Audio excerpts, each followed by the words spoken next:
My sister announced her pregnancy right in the middle of my child's birthday party.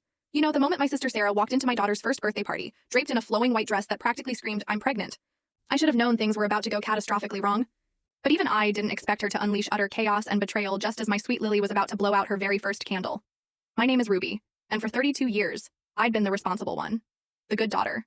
The one who always had her act together while my younger sister Sarah careened from one crisis to the next, leaving our parents to dutifully clean up her messes. But that day, watching her steal my baby's spotlight with such practiced, sickening precision, something inside me finally, irrevocably snapped. "Everyone, I have amazing news!" Sarah's voice, sickeningly bright, sliced through the happy birthday song like a knife. My hands, poised to cut Lily's cake, froze. 20 pairs of eyes, moments ago beaming at my beautiful daughter in her pink tutu, now shifted to my beaming sister. "I'm pregnant!" The collective gasps and squeals were immediate. My mother burst into tears, rushing to embrace Sarah while my father stood there grinning like he'd just won the lottery. Harper, my best friend, squeezed my shoulder in silent, knowing support. "Mama," Lily's tiny voice cut through the gushing. She sat in her high chair, confused by the sudden shift in attention, her chubby fingers reaching for the rainbow-sprinkled cake we'd spent hours perfecting. "Just a minute, sweetie," I managed, forcing a smile that felt like it would shatter. "Looks like Aunt Sarah has some big news." "Oh my God, this is just perfect timing," my mother gushed, still clutching Sarah. Now the cousins will be so close in age.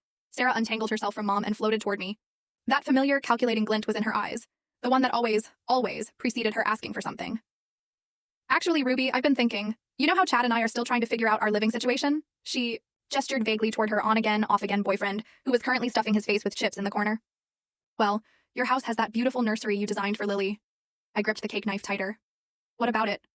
"Well, Lily's getting bigger now, and you have that spare room upstairs that would make such a cute big girl. Room for her." Sarah's voice took on that wheedling, saccharine tone I knew all too well. "Maybe you could just let me have the nursery. You can just build another one upstairs." The room went quiet, except for Lily's soft babbling.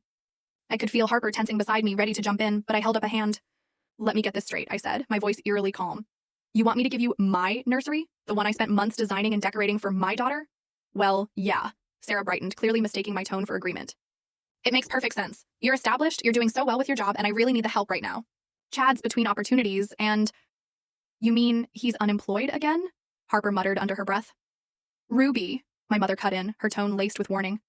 "Your sister needs family support right now. You know how hard pregnancy can be, especially when you're—" She paused, glancing at Chad. "Dealing with various challenges."